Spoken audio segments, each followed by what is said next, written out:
The beauty about LinkedIn compared to outbound is that on LinkedIn, you can do the same thing or same amount of work every day. The longer you do it, the bigger impact it makes. But with outbound, if you want to increase the impact, you need to increase the input and you need to increase the volume, right?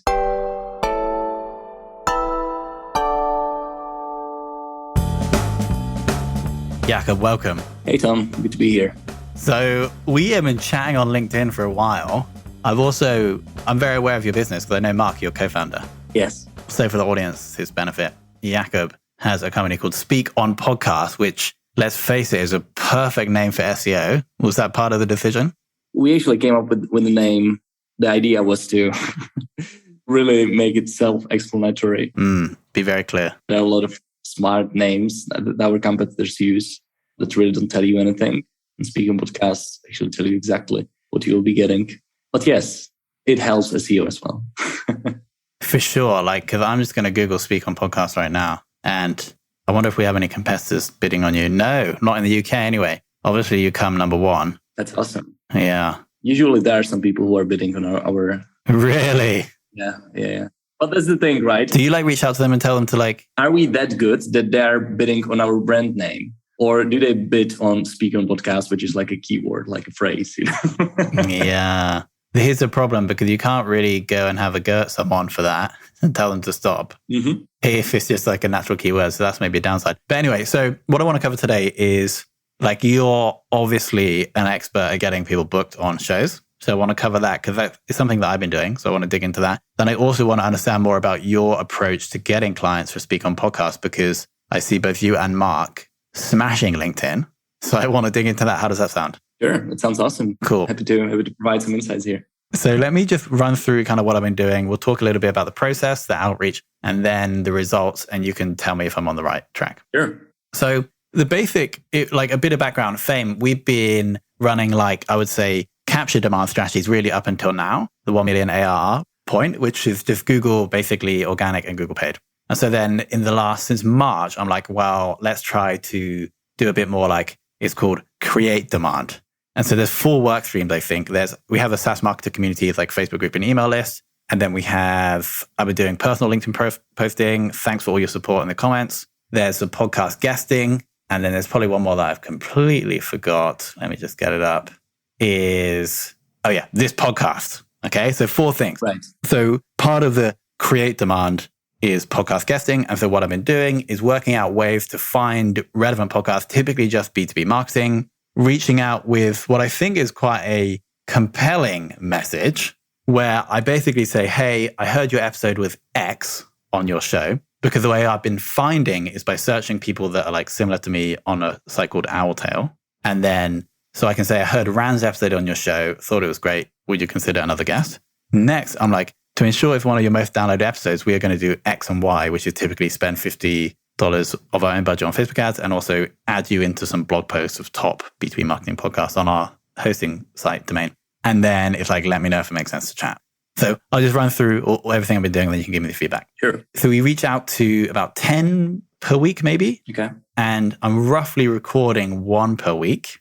And the topics vary from entrepreneur stuff to marketing stuff to podcast stuff. And then we release them. Some of them I actually put the interviews onto this feed. And then I do all the promotion. So I share on LinkedIn, and then I will do the Facebook ads and we'll do the promotion that we promised them, basically. And the reason I chose this to be one of the create demand strategies is that I know we've got, I think it's 1 or 2 clients that have just heard me on other shows that I didn't do as part of a strategy that just happened. And they were heard of you because I heard you being interviewed on a guy called Aaron. He has a podcast called SaaS something. And so that's basically it. High level, how do you think we're doing? Any tweaks? Well, if you're sending 10 emails per week and you're speaking on one podcast per week, it's actually really good numbers, considering that you are probably doing podcast outreach for the first time. Is it consistent? For how long are you doing this? Probably since the start of May. Actually, we're gonna find out right now. I've got it in the tracker. Okay. And maybe the numbers are slightly off. I think that's just about right. And so we did the first outreach back in, I actually don't have the dates, but start of April. Okay. So that has been nearly 3 months. And those numbers are about correct, roughly. Yeah, it sounds about right. for your audience, it's important to understand a couple of main bottlenecks in podcast booking process. First, you send the outreach, then you're waiting for the podcast host to get back to you. It can be on the same day, but sometimes we wait for 3 weeks, for 1 month, maybe even 2 months.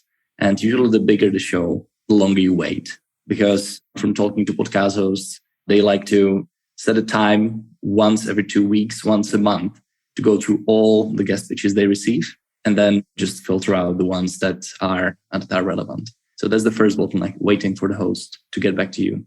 Then you need to, of course, find a slot in the calendar. So you started in end of April. Now you're recording 1 episode a week. It sounds about right because usually it's 1 month plus that scheduling time. And then obviously when the episode goes live, because it can range again from a couple of days to a couple of months. So it's good that you actually went into this with the mindset that, okay, it takes time and I'm okay with that. And you know that there will be like delayed effect of the actions that you are taking today. But I would like to break down some numbers, like when it comes to, or maybe some areas of the outreach of your campaign. So can you once again describe your ideal audience? Like who is that best listener that should hear you on a podcast? Head of marketing, B2B SaaS company with 76 employees based in the US. Okay. What are the topics that you can talk about? Podcasting, marketing, entrepreneurship. Those are the titles of the topics, or do you have more compelling titles for the topics? Yeah. Let me, I'll get the actual, because I think we do pitch this actually. So definitely should have had this prepped. So I'm sorry for interrupting. The reason why I ask is because often people make this mistake. They say, I'm good at sales, so I will just talk about sales and I will pitch the topic of sales to the podcast host. But the thing is that one of the best feedback we receive from podcast hosts is that we always provide tons of context around the topic that we are pitching. So if you're really detailed about the topic that you're pitching, and maybe you're tweaking the topic specifically for the podcast that you're reaching out to, it will help a lot. Yeah. Because one of the downsides is that podcast hosts know that you're reaching out to other podcasts and they don't like to be pitched the topic and they don't want to cover the same topic that has been covered multiple times on different podcasts, right? They always want to find that unique twist. Yeah. So it's okay that you have like 3 topics and we'll get into the titles, but try to think about how can I tweak each topic to make it more specific to the podcast I'm reaching out to. And you can take that episode that you're mentioning in that initial part of the email and tie it back to that episode, back to that relevant episode from that podcast. And just find that connective tissue there. Yeah, I totally get it. Because as a podcast host, I get loads of inbound as well. One way we found to get around this is getting around not having to send us like a personalized one for every outreach. And I know that's best practice. It probably is the way to go, but I'm looking to optimize this a little bit. Is we'll send a LinkedIn message saying, I heard X on your episode on your podcast. Are you open to another guest? Winky smiley face ? If yes, I have an interesting proposal. What's the best email address? And then we just send a personalized one to that person so we basically have to do less personalization because we're only sending a personalized one to people that reply to that connection message on LinkedIn. How's that? We talk to quite a lot of podcast hosts and usually they say email is a preferred way of that initial contact. Got it. Okay. Because the first of all, LinkedIn inbox, it's a mess, right? Like it's difficult to really, filter things out and search there. And if they're podcast hosts, they probably receive a lot of messages there. So what worked better for us is to send an email first and then maybe follow up on LinkedIn. But again, from some podcast hosts we heard, I find it quite intrusive if you follow up on LinkedIn. So email really works the best. And the thing is that most podcast hosts, they have the systems built around email. So it's easier to forward the email to the producer than a LinkedIn message. So it's more user-friendly, I would say, to send it via email and send a compelling pitch via email. Makes sense. But it's smart that you're thinking about like pre-qualifying podcast hosts who might be interested in learning about like other guests. Very diplomatic answer. So I have some specific, when we do like get that response and then reach out by email, there's 5 different topics that we would typically choose the one that's most relevant to the show. I'll quickly run through them. So one is how we grew Fame to 1 million AR in 2 years, 2.5 years bootstrapped. How we grew Bcast. So that's for like, if it's an agency podcast. Next is like how we grew Bcast to 5 K MRR in 2.5 years bootstrap. That's if it's like a SaaS focused one. Next is like how B2B marketing is shifting and how everything that used to work no longer does. Then the next one is about podcasting. So how any business can start a profitable podcast. And then the final one is how we run a 100% remote team with over 30 team members. So that's if it's like an ops focused show. But mainly we're just focusing on B2B marketing or marketing shows. And so we'd probably talk about that B2B marketing angle. Right. Do you propose all of these topics in that email? Of course, like in the... No, it depends. We cut out the ones that are definitely not relevant. So general rule of thumb is that you are pitching more than one topic, right? Like, are we talking about 3 topics on average? Yeah, like 2 to 3. Yeah. This is like the best practice that you would find, like if you would be searching how to book myself on podcasts, right? It will be always like propose multiple topics. And the issue is that since podcasters, they're receiving like so many guest pitches, way more than at the time when these guides and when these tutorials were written, there's like more friction happening when they're going through these emails if you include a lot of information there. So I would suggest picking just one topic that is most relevant for that podcast that you are reaching out to. We are actually playing with the idea to speak on podcast that we will be creating specific topic for each podcast we are reaching out to. That will have some pointers, some talking points, and then there will be specific angle for each podcast we are reaching out to. Because again, you want to remove the friction because podcasters, they don't really need your pitch, right? They can reach out to pretty much anyone and get them booked on podcast. So if you want to at least get a reply, you need to make it as simple as possible for them to say yes. So if you give them 2 to 3 topics to choose from, they need to choose from something. They need to stop and think. They need to burn calories to pick the best topic for their show. And I would also like to reflect on what you said, because from what you said about that initial email, you include a lot of information there. You say that you'll be running some ads for $50 to promote the episode. Everything that you will do, that says that this email will be quite long, right? I would just make it about one key message and keep the call to action simple, which is really, do you think your audience would be interested in this? Or are you open to learning more? And then if they say yes, then you will start sharing these things. If they don't reply, then you can take all of these information that you've mentioned, maybe a different topic that will resonate or that ad budget, and use it in the follow-up sequence. And always make the follow-up email about one thing, same as that initial email. And it will help a lot, because you're not giving a lot of options and you're not giving them so many paragraphs to go through and then start thinking if you would be the right fit, if this is a good idea. So removing the friction so it's easy to say yes. Yeah, nice. There's some good wisdom. So I can just trim that down and then put anything extra stuff in the follow-up. Yeah. Makes total sense. One other hidden benefit of speaking on podcasts, which I don't think most people understand, is SEO, right? Because every episode you get a backlink. Is this something that you use in your marketing materials? Not really. We don't actively promote it, that we would use it on our website copy or in our outbound. Maybe it's just one line item when somebody asks us, what are the benefits? And the thing is that we don't use it because we don't hear it that often from potential customers who are reaching out to us. Usually it's more broad. It's more increase brand awareness, generate demand, and so on. But yes, SEO definitely is a benefit. It is a hidden benefit for most customers and then comes as a good surprise. But yeah, it can definitely help your organic traffic. Yes, you generate backlink, but the thing is that the backlinks from Apple, I think Spotify as well are no follow, if I'm not mistaken. But you get it from ideally the blog post. You get it from a website. Yeah. And you get it from the official podcast website. So that will help you. But yeah, it is a benefit. And talking about how you communicate the value of this to your clients. I assume you meet your clients, every month. And you're saying, in this month, we did 3 interviews. How do you show them the value of what they're doing? So it's difficult because you will see the results really month 5, month 6. Because these episodes, as I mentioned, it will take time before they go live, right? It's not tomorrow. So we communicate the progress in a sense that, of course, we are booking interviews, you're recording interviews, we are receiving feedback from podcasters. So you're continuously improving. And most our customers, after 2 years of refining that ICP, now understand the benefit of appearing on podcasts. So we don't need to sell them over and over again why it's a good idea. They know that it's a good idea to appear on podcasts. I actually asked this question to Chris Walker when he had some he mentioned in a podcast that reach out to me on LinkedIn, I will answer your question. And I think it was like 8 months ago, I asked him, how would you communicate the ROI of appearing on podcasts to customers or to potential customers? And he said that people who are asking about ROI are not your ideal customers.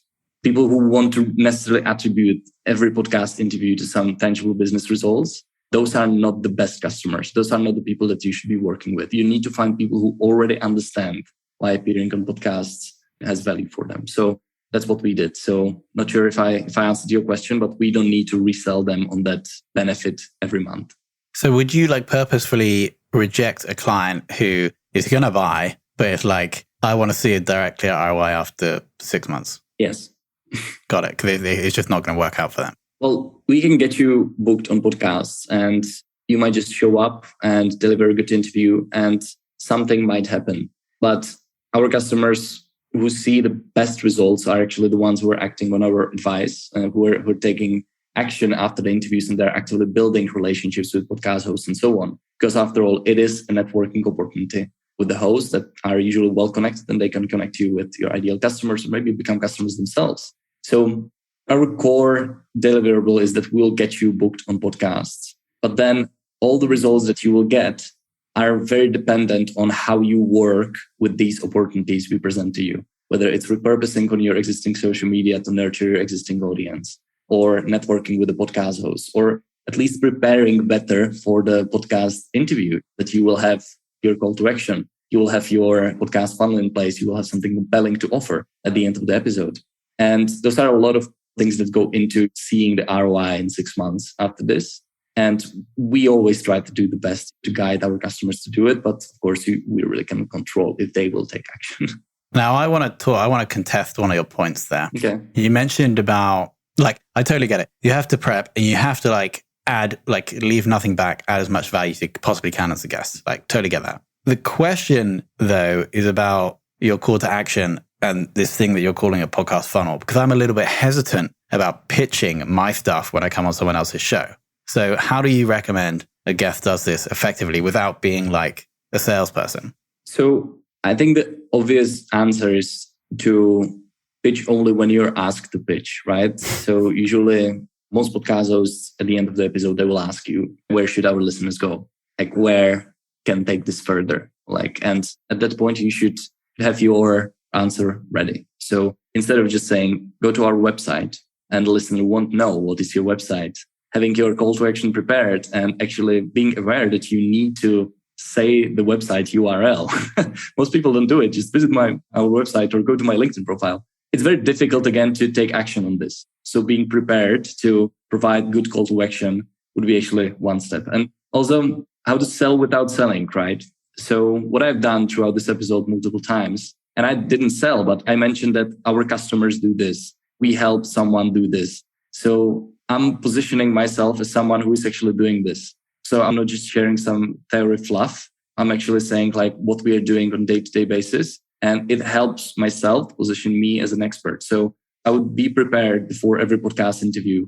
Maybe when it comes to preparing your stories, preparing some actionable insights that you can provide, maybe case studies that will help you to answer the question that the host is asking. It will help you to position yourself as an expert and increase the chances that someone will reach out to you after the interview. What do you think is the most effective call to action? It depends on what you're selling or what you want to accomplish, right? If your main goal is brand awareness and you don't really want to immediately sell something to someone, because the thing is, if you have 6 month sales cycle, downloading a checklist from after listening to podcast interview, I'm not sure if that's the most effective, right? And usually our customers, when they say brand awareness, and that's what we care about, we sometimes just end up recommending that, hey, go visit our website or connect with me on LinkedIn, because that's what they want to accomplish. They want the listener to know about them, about their brand and so on. So as a result of podcasts, even without any call to action, they increase their brand awareness, right? Because there are now 1,000 more people who know about your brand than before. But if you have something more specific, and one of our customer actually has a physical book that he's he's actually sending it for free. And his call to action is send this text, I think the word was MarTech, to this number. And he was very clear with the number. So you send the text to this number, and the bot will ask you a couple of questions. And as a result, at the end, you will receive a physical copy of this book into your mailbox. And it worked so well for him, really. Like, very smooth. He received so many inbound leads from this. Then he captured the contact detail of someone who's listening to very relevant podcast. And then he can, of course, work with them because he's very savvy when it comes to marketing automation. Yeah, nice. So I would text the number and then it asks me for my details and then I get sent the book, the physical book. Mm-hmm. Yeah, I love that. Very nice. Yeah, and the reason why it works is that most people send 3 podcast call to actions as it's not as simple as you would click on LinkedIn on a link or in Google search results it's not as simple as click because you really need to grab your phone, go to your browser and type in the URL that you hear in that podcast episode. And that's a lot of friction because then you will need to maybe fill in the form, then you need to wait for an email and so on. And sending a text, it's the most like native form of opt-in that you can do on your phone. That's why it's so simple. So if you're spelling the number, if you're saying the number very slowly on the podcast, I can literally have my phone in my hand and just typing the number and then type the word and immediately get the result that I want instead of just typing the URL and doing all the actions on the website. Very, very. So yeah, text message funnel or automation is really smart when it comes to podcasting. Very smooth. I want to transition now to how you guys have been marketing yourself because you've been running for like 2-3 years, I think. We actually celebrated our 2nd year 2 weeks ago. Congrats. Now, obviously, because the service is amazing, you've been getting word of mouth and referrals. But aside from that, what other channels have you invested in and what has worked, what hasn't worked? Feel free to be as transparent as you want to be. Sure. So yeah, you're right. Mostly word of mouth in the first year and a half. Some SEO because like yourself, we are featured as #1 podcast booking agency on multiple websites. So that drove a lot of traffic. We work with some partners as well. But how did you get that? How did you get to be featured #1? We actively build relationships with some key people in these companies. And we did some webinars together. And then we just continued. We just stayed in touch and it happened. They just featured us. Very difficult to plan, but it just comes down to building relationships, right, with key people. It's definitely something that we want to do more often. But right now we are focusing on something that is easier to control, which is we have basically 4 main channels that we are using now. So first is LinkedIn, and that's organic and paid. Outbound, then communities, and obviously appearing on podcasts. All right. Can we dig into the first 3 then? Sure. So LinkedIn, organic, is like your company page, you and Mark like posting. And I'd recommend anyone to go and follow Jakub on LinkedIn because you're consistent. Thank you. You're consistent, great content. But I'm interested in LinkedIn paid. Like, what are you doing there? Funny that you ask. We actually launched our campaign yesterday after some preparation. But maybe you know there are some creators on LinkedIn that I can send you after. That are very good when it comes to promoting LinkedIn like paid strategies. One of them is Justin Rowe from Impactable, great marketer. And we are now currently what we are doing is that we are running very simple cold ads. And the goal there is to have the decision makers in the companies that we want to reach just raise their hand and say, yes, I'm interested in appearing on podcasts. And raise their hand means they click on the website or click on that ad. We don't really need them to book a call right away. And then we have some retargeting layers in the background. And after multiple touches where we are not yet, but we will be in a month or so, we keep nurturing the decision maker. And then eventually, hopefully they will book a call. But I know that this is how I made a multiple decision in the past. I know that some people around me are buying like this. They're buying from people they're seeing all the time. They're on top of mind. And I cannot think about better way to reach people at scale than through retargeting to really relevant decision makers that you want to reach. And what's an example of like the CTA on that first ad to like get them to click? Is it to a blog post on your site explaining the benefits of being a guest on a podcast? So it's we prepared a specific landing page for this, and we are now targeting SaaS companies. So you will learn on that landing page benefits about like why SaaS founders should and executives should appear on podcasts and so on. And the thing is that, again, it's not that important really, like what is on the website, because we don't necessarily want them to acquire all the information on the website, because we know that once they click, we will have enough time to get them the relevant information in the places where they want to be. So they're on social, they're on LinkedIn, they're on Facebook. So we don't need to necessarily drive them away all these platforms, but we will deliver the content where they already are. And if they want to reach out, I mean, they know how to reach out, right? We don't really need to go walk them through some very difficult funnel, let them fill in quizzes and so on. If they want to reach out, they will reach out. And it's really on us if we get them the content where they want to be served that content. And we do it consistently over a longer period of time. And once the time is right, they will reach out. So I'm only going to be retargeted if I click though? Yes, currently, yes. Cool. Awesome. Makes sense. Cool. Yeah, I'm interested to see how that goes. So definitely. The other two we were going to discuss was communities. And then there was one more I forgot. Outbound. Outbound. Yeah. Okay. Let's start with outbound. Well, that's quite self-explanatory, right? So we are using mail email. We're approaching it in very similar fashion as we approach our podcast outreach. So low volume, high relevancy, personalization. And it's looking really good so far. We have, after just 1 month running it, we are already signing up customers. Same as for LinkedIn Organic. Already some people signed up and many more deals are in the pipeline. So it works. And I was actually quite surprised that it works so quickly. And the beauty about LinkedIn compared to outbound is that on LinkedIn, you can do the same thing or same amount of work every day. The longer you do it, the bigger impact it makes. But with outbound, if you want to increase the impact, you need to increase the input and you need to increase the volume, right? Yeah. So we are balancing both of these things. Cool. So on the outbound, just to clarify then, so it's just like cold email to your target customer right now, SaaS founders. Yes. And then I guess in that first email, you're probably saying something along the lines of, do you want to learn more about how being a guest on a podcast can grow your SaaS? Probably better than that, basically. Yes. So again, we are not asking for 15 minutes of their time. They're going for an easy yes. So would you like to explore more? Got it. Okay. And then if they say yes, then you'll just, I guess, have an email conversation, ideally. Yes. Jump on a call. Yes. Yeah, very nice. And we are everywhere like very transparent. So if they ask about the pricing, we tell them the pricing. We even have pricing on the website. Not so many people do it.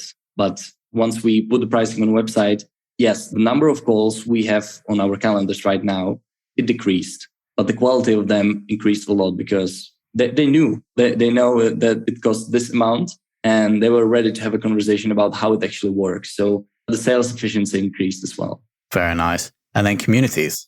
Yes. So that's something we're still experimenting with. So I'm active in Peak community and in Dave Gerhardt's Exit 5. I'm still getting used to it. It's different than LinkedIn. LinkedIn is already in my flow. Like I know exactly what are the tasks I need to do during the day. Already had some good conversations with people from these communities. And what I'm finding challenging is keeping track of all these interactions that I had and then following up and so on. But it's probably because I didn't pay enough attention to it. And again, I would need to be way more disciplined with that as I'm with LinkedIn to really get the most benefits out of it. So that's definitely something that I will be focusing on more. But right now, I'm really getting that LinkedIn routine. I'm getting used to it. Yeah, very nice. In terms of and this is a slightly different question. In terms of the future of the business, obviously you guys have just been honing this one specific service, honing and improving for 2 years. Do you guys have plans in the future to maybe offer different types of PR/marketing services or have you not decided yet? We had this conversation a couple of times. Definitely, we don't want to, at least right now in June 2022, we don't want to scale horizontally in PR that we would start offering, speaking engagements or press releases and so on. But we are more interested in scaling vertically in podcasting, but specifically, I think, in podcast guesting, because there's so many opportunities that we can leverage still. Of course, we could start offering podcast production, podcast sponsoring, but those are completely different businesses. And I think that now, as we are getting more customers from the similar categories, we're starting to see what are the issues that they're having before and after they engage with our company. So I think that we start building up on this knowledge. Once they finish their 6-month campaign, we book them on 20 podcasts. Now they have tons of podcasts to actually distribute. So how can we help them with that rather than you want to launch a podcast, right?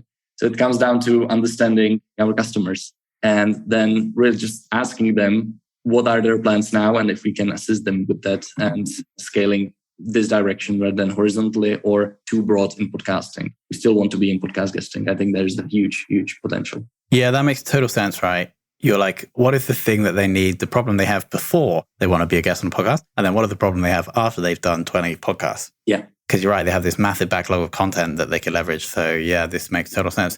Jakub, thank you for coming on and just being so open with everything you guys are doing. So we covered like feedback on my process. You ripped it apart. We covered how you guys are working on getting customers and then also future the business. Awesome. Thank you so much. Obviously, where can people find you? Can I give a CTA? It's probably not as optimized as you like it, but I want anybody to Google Speak on Podcasts and then obviously click on the top organic option, which is going to be these guys. And then if there's, maybe I shouldn't say this, if there's anyone bidding on it, maybe you click on it as well, but then just bounce. No, I shouldn't say that. That's bad. But Speak on Podcast. Jakub, any other CTA?